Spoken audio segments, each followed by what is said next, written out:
Hello, hope all of you are fine and enjoying the holy month of Ramadan. Our next lecture is about motivation, or we can say that I will cover up in the two standpoint. One is what is basically motivation. We can say that basics in the motivation, and then we'll cover up the application of the motivation, how motivational process, how motivation work in the organization. As we know that many managers would agree that a company's most precious resource is its people. No doubt about it.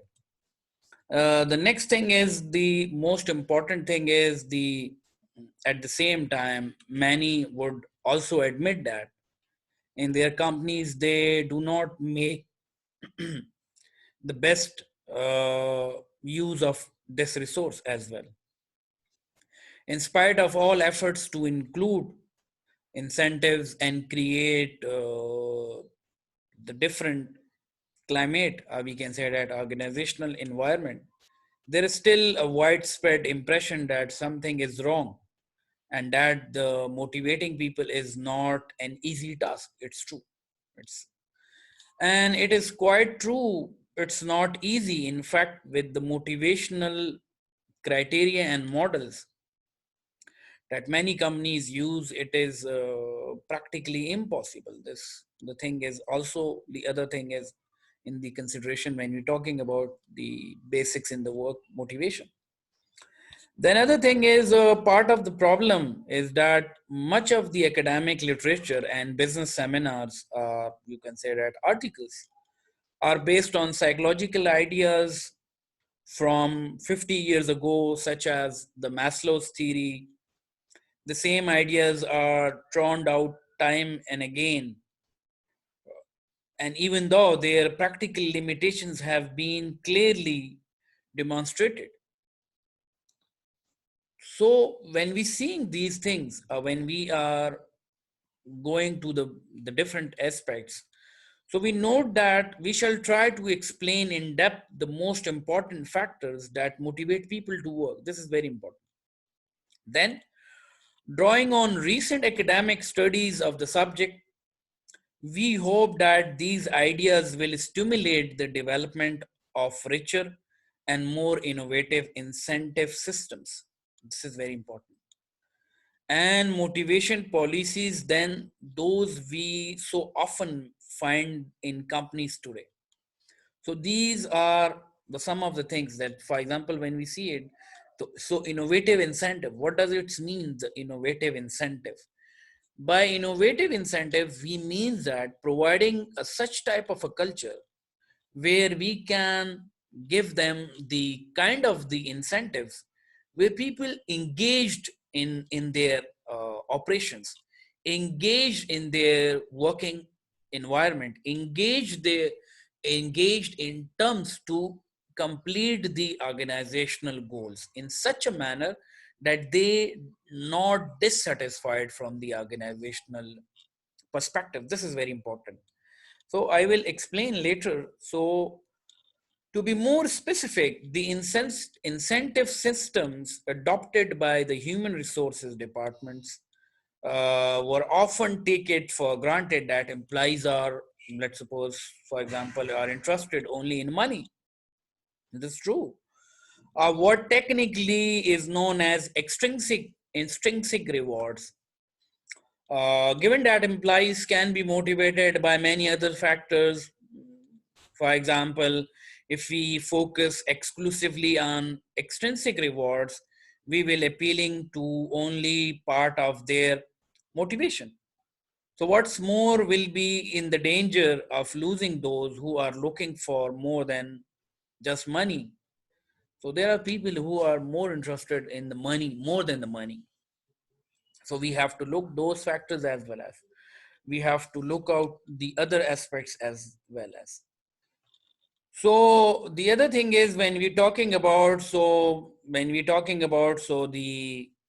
the thing is that in this chapter these are the outlines. In this chapter we will describe the job characteristics model, evaluate the way it motivates by changing the work environment, compare and contrast the three main ways jobs can be redesigned, identify. First thing I clear you, as previously I also mentioned in my previous slides as well as in my previous lecture, these are not my slides.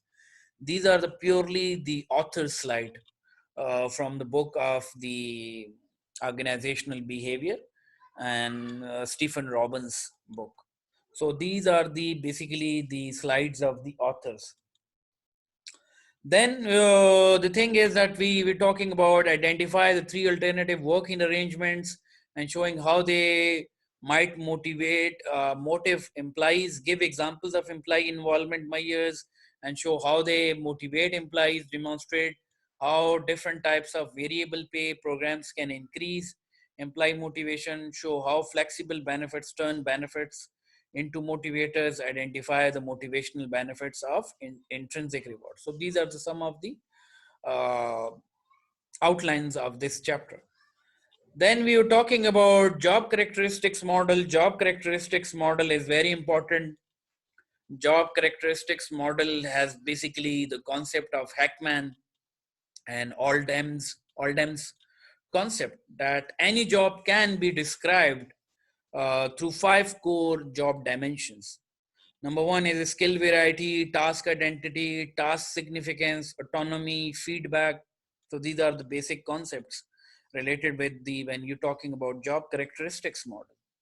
By skill variety, we mean that different requirements for task in the job.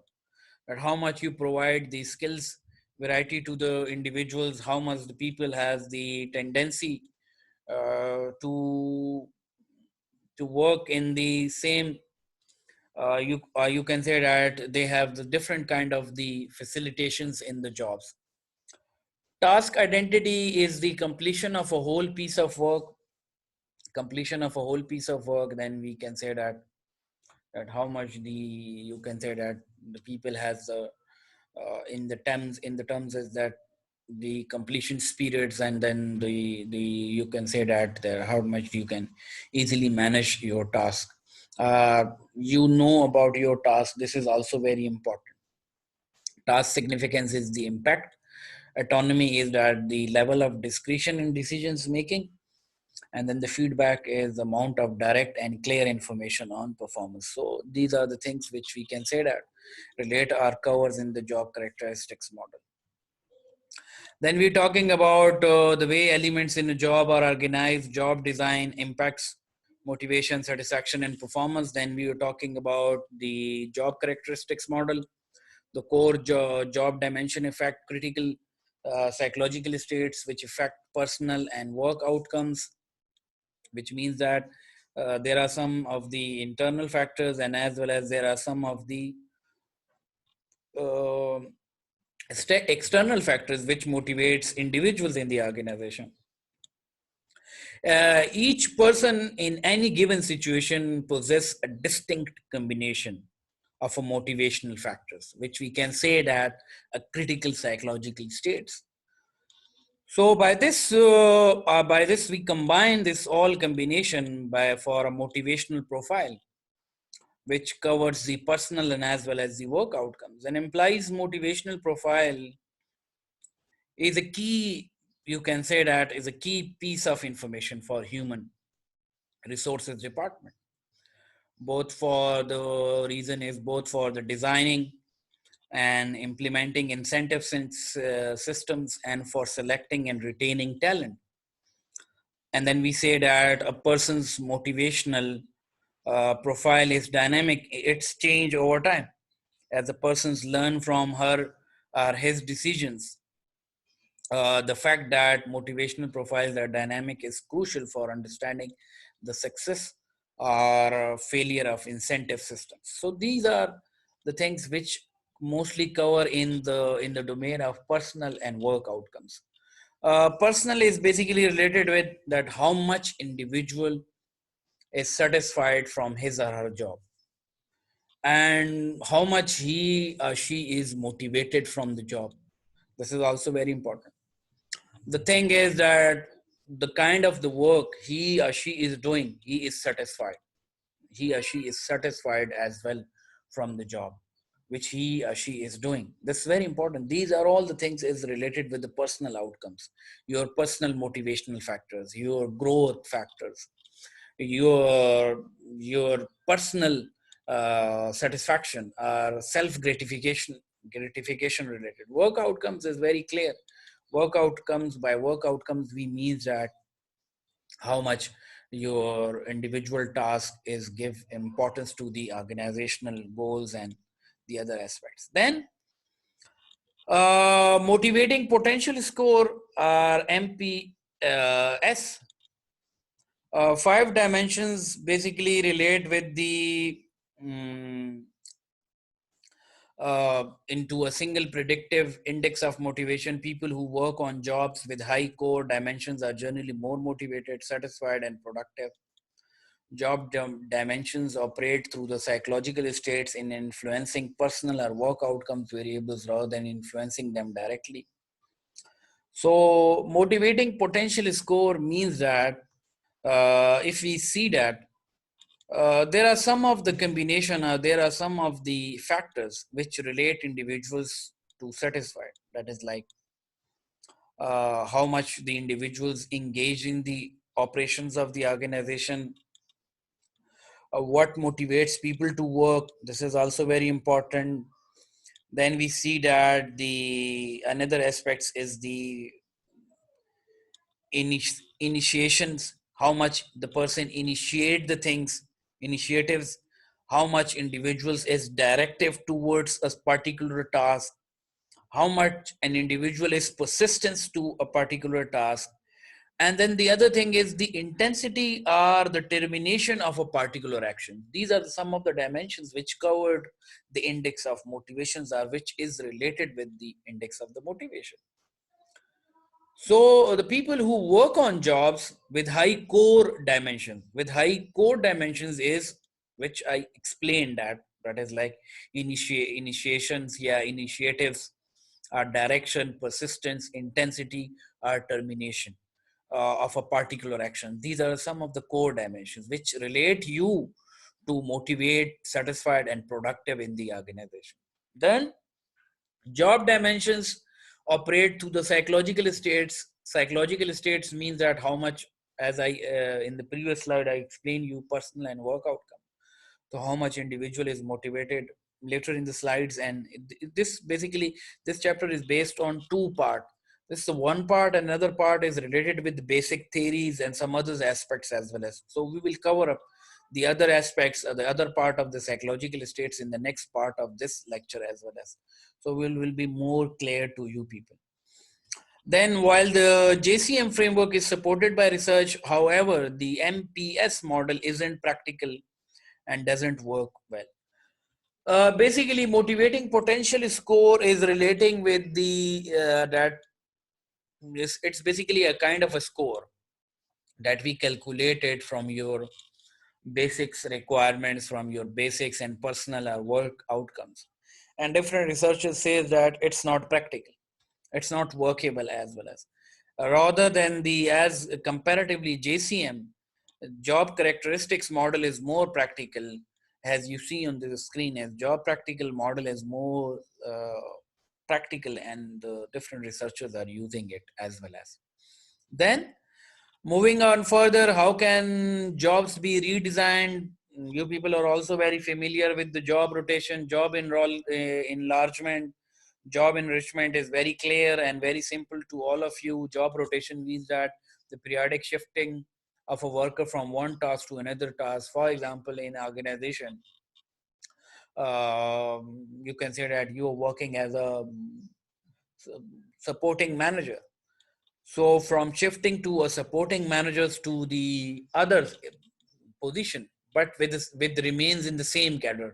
Let me clear you one important thing. In the job rotation, your cadre remains the same. If, for example, if you're in the 16th grade, so when the job rotation, so the job cadre would not be changed. You cannot say that, okay, when you move from the supportive managers to the operational manager. So your cadre will be changed. Your cadre will not be changed. You will be remain in the same cadres, and your positions will be rotate from one positions to another position. So this is a job rotation. Job enlargement is basically horizontal expansion of jobs. Horizontal expansion of jobs means that they give you a such kind of a task in the same cadre are the additional responsibilities, but your cadre remains the same. For example, let's suppose me, currently I'm working as assistant professor, but with the additional responsibility of departmental or academic coordinator. This academic coordinator is basically horizontal expansion of my job, but the cadre remains the same. My cadre is remains the same. I'm the assistant professors and with the additional responsibilities of academic coordinator. Then the next thing is the job enrichment, the vertical expansion of jobs. The vertical expansion of job is the means that uh, when you are moving from one specific positions to another specific position. For example, assistant branch manager moved to branch manager. Now this branch manager, because this the seniority level increase and the job cadre is not remains the same as previously we discussed in job enlargement and job rotation. Not in the case of the job rotation and job enlargement. In both the cases, you not your cadres remains the same. You just not you not in terms of that your cadres enhance. But in the job enrichment, this is very clear.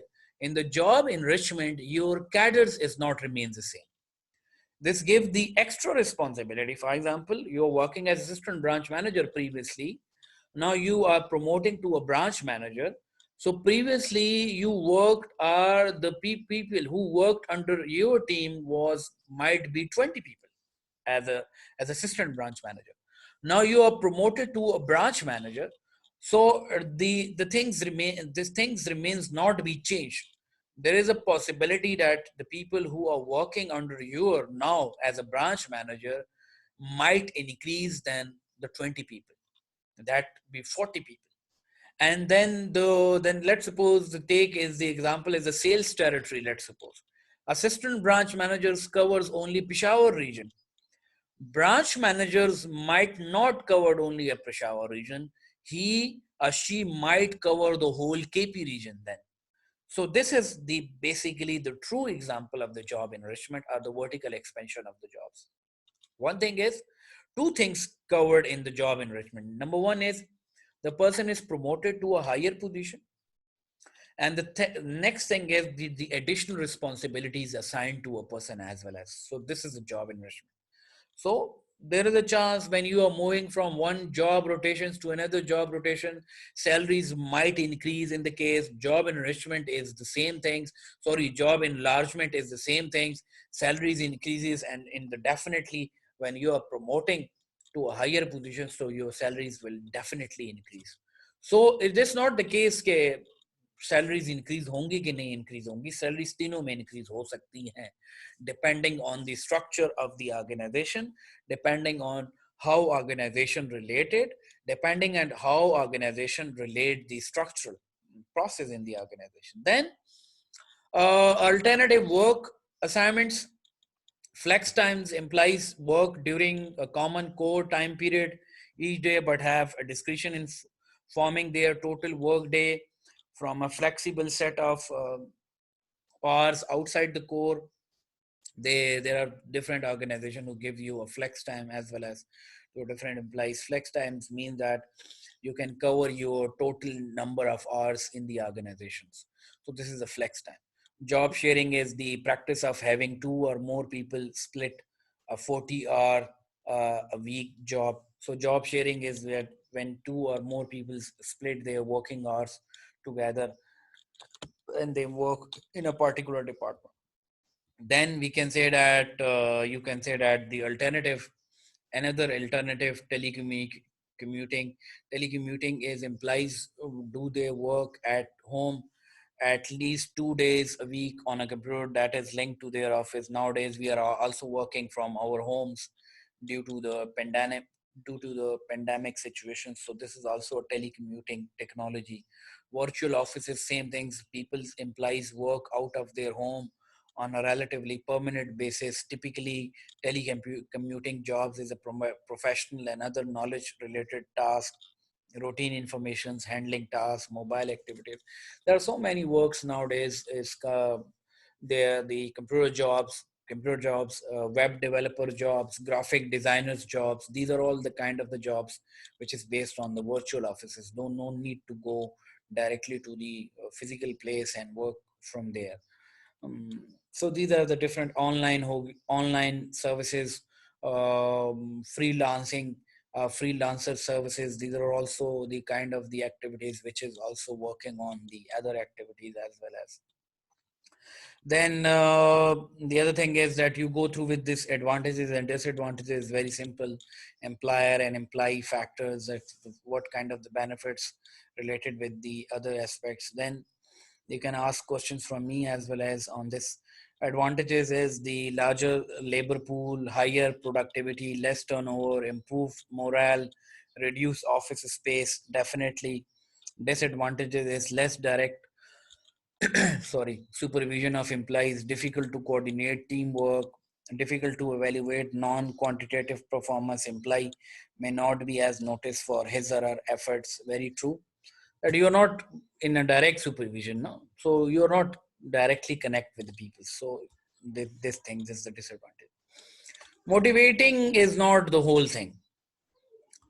Motivating is not the whole story. In when you're talking about motivation, so there are so many things. There are so many things. As the start of the lecture, I explain in a detailed part when I explaining the motivation. So the other thing is that when we're talking about, so there are some principles, and based on them, based on the principles, we described employee motivation in companies. After that, we shall present a theory of motivation. That theory analyze the consequences of individuals' action uh, in relations to the environment, which covers the outcome-based theory. OBT, you can also search out about the outcome-based of work motivation. Outcome-based, later part I can also discuss with you. Outcome-based assume that an action has different types of consequences. The expectations that an individual's about these consequences give rise to different types of motivation. In a particular, outcome-based theory distinguish three types of motivation. Number one is extrinsic motivation, intrinsic motivation, and then the contributive motivation. And then the fourth part is the motivating factors. Here in the screen you're all talking about, which shall recall relational commitment. So we cannot only say that the motivation is covers the whole things. It's conclude the ability of the individuals. It's conclude the motivation itself, and then opportunity to perform in the organization. This whole makes the motivational part. This whole covers the motivational aspects, which later cover the motivational profile, as well as which later covers the others part of the motivational factors as well as. So these are the some of the aspects. These are the some of the elements which is related with the, you can say that the with the motivational factors. Next, in the next part of this lecture, I will cover the employee involvement, the types of employee involvement, and then the theories which covered, and then the other aspects as well as. So for as far as this part is covered, we can say that this the enough part to cover the whole things. I will share the next part in the other aspects of the lecture of my lecture. So this ends my lecture. Let me stop this.